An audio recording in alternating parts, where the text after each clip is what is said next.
मेरा बेटा बिकाऊ है, मैं अपना बेटा बेचना चाहता हूँ। ये मैं नहीं कह रहा हूँ, बल्कि वो बदनसीब बाप कह रहा है जो कर्ज में डूबा और कर्जदाताओं द्वारा कथित तौर पर परेशान किया जा रहा था। एक व्यक्ति अपने परिवार के साथ अलीगढ़ में एक प्रमुख चौराहे पर गले में तख्ती लटकाए बैठा, जिस पर लिखा था, मेरा बेटा बिकाऊ है, मुझे अपना बेटा बेचना है। अब सोचिए कितना बेबस और लाचार होगा ये पिता जो अपने बेटे को बेचने के लिए चौराहे पर गले में तख्ती डालकर बैठा है। अगर यूं कहें कि कभी आंसू तो कभी खुशी बेची, हम गरीबों ने बेकसी बेची, चंद सांसें खरीदने के लिए हमने रोज थोड़ी थोड़ी अपनी जिंदगी बेची। यहाँ जिंदगी बेचने की बात होती तो और बात थी, लेकिन यहाँ तो एक बाप अपने परिवार के साथ चौराहे पर बैठकर अपने बेटे को बेचने की बात कर रहा है। दिल को झकझोर देने वाली ये तस्वीर सामने आई है अलीगढ़ के रोडवेज बस स्टैंड के पास स्थित वीरांगना महारानी अवंतीबाई लोधी चौक से, जहां एक मजबूर पिता अपने ही बेटे को बेचने के लिए बैठा है। कर्ज में डूबने के कारण अपने बेटे को बेचने के लिए मजबूर हो गया। साथ में अपनी पत्नी और बेटी के साथ चौराहे पर बैठकर अपने बेटे की ही सेल लगा दी। गले में पट्टी लटकाकर उस पर लिख दिया, मेरा बेटा बिकाऊ है, मुझे बेटा बेचना है। किसी ने सच ही कहा है कि भूख ने निचोड़ कर रख दिया जिनको, उनके हालात ना पूछो तो अच्छा है।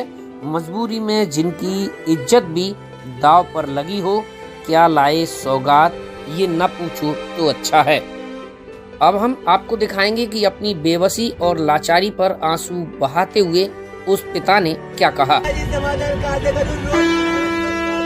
नाम क्या आपका? राजकुमार। राजकुमार, ये बताओ यहाँ क्यों बैठे हो और ये क्या लिख रखा है तुमने अपने? मैं सर कर्जे की वजह से मैं परेशान हो गया, मुझे दबंगों ने मार मार के घर से बाहर निकाला। मेरी टिर्री छिन ली, मजदूरी पे मैं किराए पे टिर्री चलाता था, अपने बच्चों का पेट पालना करता था। वो टिर्री छिन ली दबंगों ने, मुझसे रोज टॉर्चर करते। मैंने थोड़ा थोड़ा करके उनको देने की कोशिश करी, लेकिन उन्होंने लिया नहीं। आज मुझसे 21 तारीख को 4 बजे शाम को मेरी टिर्री छीनी है और उसी तारीख में मेरी रिपोर्ट लगी हुई है। वहाँ मेरी कोई सुनवाई नहीं हुई। 6 दिन से लगातार भाग रहा हूँ थाने में, महुआ के थाने में मेरी कोई रिपोर्ट नहीं, कोई सुनवाई नहीं हुई।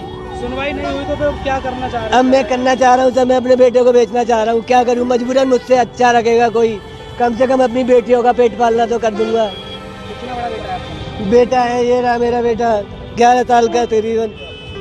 कहाँ है आप, कहाँ बैठे हैं आप अभी? मैं इस समय कंपनी बाग चौराहे पर बैठा हूँ, बस स्टैंड के चौराहे पर। अच्छा, गले में आपने कुछ लटका रखा है क्या? मैं बेटे का लटका रखा है, कोई मेरा बेटा बिकवा दो, कोई मेरा बेटा बिकवा दो, मुझसे अच्छा लगेगा, बेटा बिकवा दो। कौन कौन लोग बैठा रखे हैं आपने यहाँ पे? मैंने अपनी घरवाली और बेटी और दोनों, एक बेटा ये बेटा रखा है। कितने में बेच रहे हैं? क्या आप किसी से संपर्क किया?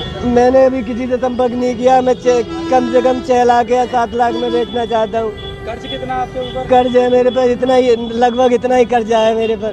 तो आपका खुद का मकान है? नहीं, खुद का मकान लिया, प्लॉट लिया था, वो भी दबंगों ने उस पर लोन करवा दी। कौन दबंग है? कौन है, उनके नाम बताओ।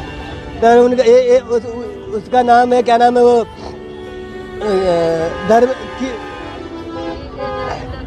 धर्मेंद्र कुमार नाम है उसका, DK सिंह कहते हैं उसको। कहाँ पे रहता है वो? उसमें रहता है चंपा विहार में। अच्छा, पुलिस से जब उसके नाम की शिकायत करी? पुलिस से नाम की शिकायत करी क्या सर, उसी के पीछे भागता रहा, आज तक मेरी नहीं सुनी।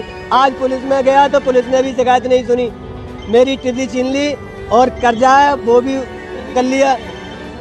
टिर्री चंद्रपाल ने छीनी मेरे से। तो कब तक बैठे रहोगे यहाँ पे? क्या करूँ सर, जब तक बैठा रहूंगा, जब तक मुझे न्याय नहीं मिलेगा, जब तक बैठा रहूंगा मैं यहीं पे। इस वीडियो को देखकर तो बस यही बात समझ में आती है कि गरीबों को गले लगाता कौन है, उनके दर्द में आंसू बहाता कौन है, उनकी मौत पर तो सियासत छिड़ जाती है, उनके जीते जी उनकी इज्जत बचाता कौन है। फिलहाल ये वीडियो सोशल मीडिया पर जमकर वायरल हो रहा है और लोग इसको लेकर तरह तरह की चर्चाएं भी कर रहे हैं। अगर आपको भी ये वीडियो पसंद आया हो तो इस वीडियो को तुरंत लाइक करें, अधिक से अधिक शेयर करें और हमारे चैनल को तुरंत सब्सक्राइब करें।